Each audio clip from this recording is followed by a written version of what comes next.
Hello YouTubers, this is Mike and welcome to my backyard garden. Today I'm going to show you how I change out my hydroponic growing system's nutrient solution. First we're going to disconnect the power source to the submersible pump and the air pump. Next we're going to empty the existing nutrient solution, and I use a 5-gallon bucket and I will do 5 gallons at a time. The container holds 35 gallons. There's approximately, it's pretty full, so it's about that.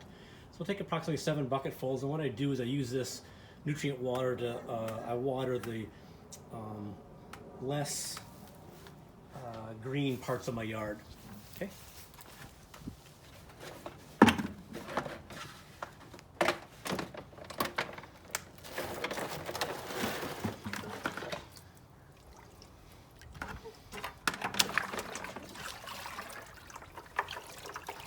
Just like that.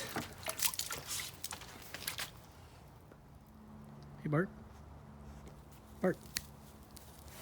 Okay, I've just finished rinsing out the container for the nutrient solution, and we are filling it up with a garden hose. I'll fill it up approximately 30 gallons worth. Again, it is a 35-gallon tote container. So it'll fill up to around 30 gallons, and I will then add the nutrients, and I'll show you how we do that. This is what I'm using for its current state of vegetative growth. This is a Foliage Pro Dynagrow brand liquid nutrient, 936, 9 parts nitrogen, 3 parts phosphorus, 6 parts potassium. When they start getting to the bloom stage, the peppers and tomatoes, I'll switch to a higher phosphorus solution, which will be actually this here, Dynagrow Bloom Formula. Okay. And what I do is I do 3 tablespoons a gallon. I'll have approximately 30 gallons, so 3 times 6 gallons is 18 tablespoons.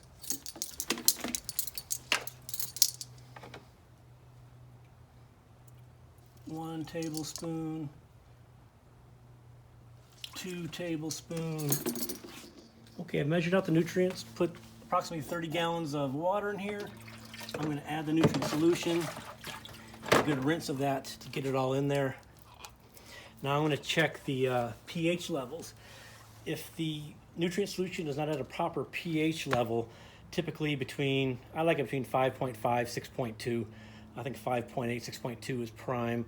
But you want the fluctuation of your pH to go from the low end to high end throughout each nutrient change out, because the plants take in different nutrients at different pH levels. So at the low end, it may not be able to uptake a certain nutrition.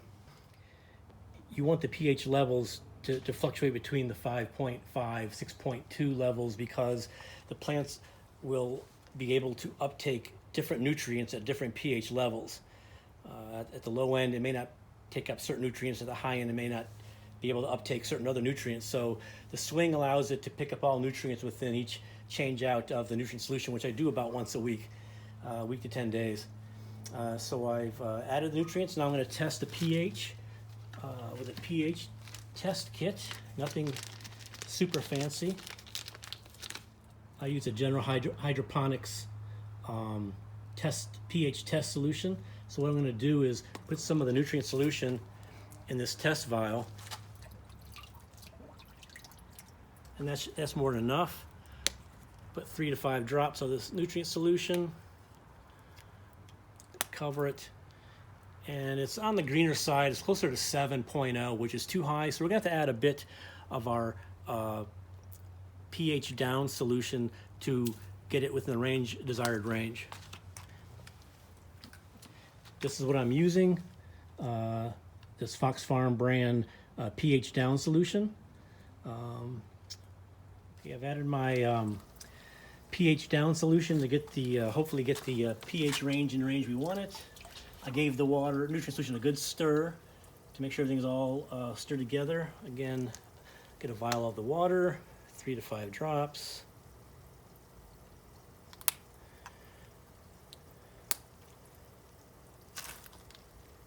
And as you can see, it's on the lower end. It's closer to 5.5, but I like it because it tends to go up over the next couple of days. It'll go up on its own naturally. So we're gonna let it ride that up, okay? And that is it. That's all it takes. If you like, please like this video if you found it informative. And if you haven't already, please subscribe to the channel. It's very much appreciated. I do appreciate it very much, and it's very helpful. And I want to thank you for hanging out in my backyard garden.